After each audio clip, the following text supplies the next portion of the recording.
Hi అండి. ఈరోజు వీడియోలో బెల్లం పరమాన్నం అండి. ఎంతమందికి ఇష్టమండి? ఇది ఇష్టం ఉండని వాళ్ళంటూ ఉండరనుకుంటా కదండీ!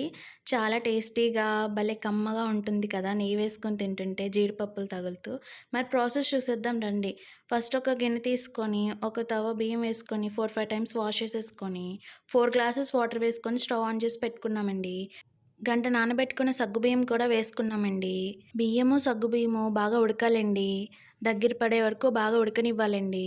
వీడియోలో చూపించినట్టుగా. ఆ తర్వాత మేమైతే బెల్లంని కరగబెట్టుకొని, వడపోసుకొని పక్కన పెట్టుకున్నామండి. ఆ పాకాన్ని 1 ½ గ్లాస్ వేసామండి ఉడుకుతున్న అన్నంలో. ఒక పక్క స్టవ్ మీదేమో లీటర్ పాలు బాగా మరగనిచ్చామండి. అన్నంతో పాటు బెల్లం కూడా బాగా మిక్స్ అయ్యేలాగా, దగ్గర పడేలాగా ఉడకనివ్వాలండి. పాలు కూడా బాగా మరగనివ్వాలి. అప్పుడే టేస్ట్‌గా ఉంటుంది పరమాన్నం.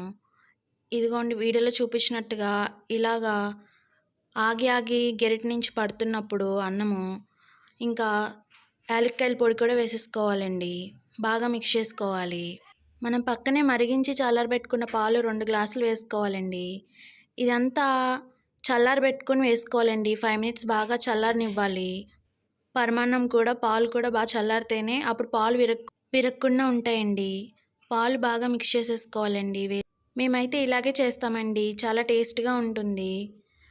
ఇలా బాగా మిక్స్ చేసుకున్న తర్వాత పాలు బాగా మిక్స్ అయ్యేలాగా బాగా మిక్స్ చేసుకోవాలండి.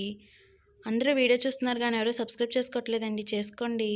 తర్వాత స్టవ్ ఆన్ చేసుకొని కళాయి పెట్టి 2 టేబుల్ స్పూన్స్ నెయ్యి వేసుకోవాలండి. నెయ్యి వేసుకొని జీడిపప్పులు, అలాగే కొబ్బరి తురుము వేసుకొని బాగా వేగించాలండి. ఇది గనుక వేసుకుంటే ఇలాగా సూపర్ టేస్ట్‌గా ఉంటుందండి. ఇవన్నీ గోల్డెన్ బ్రౌన్ వచ్చే వరకు బాగా వేగించాలండి.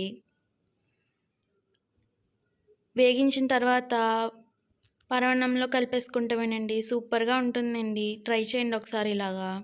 మా వీడియో గనుక మీకు నచ్చితే లైక్, షేర్, కామెంట్, సబ్స్క్రైబ్ చేసుకోండి.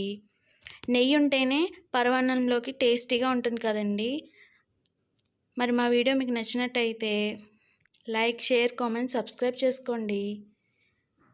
మాకెంతో సపోర్ట్‌గా ఉంటుంది.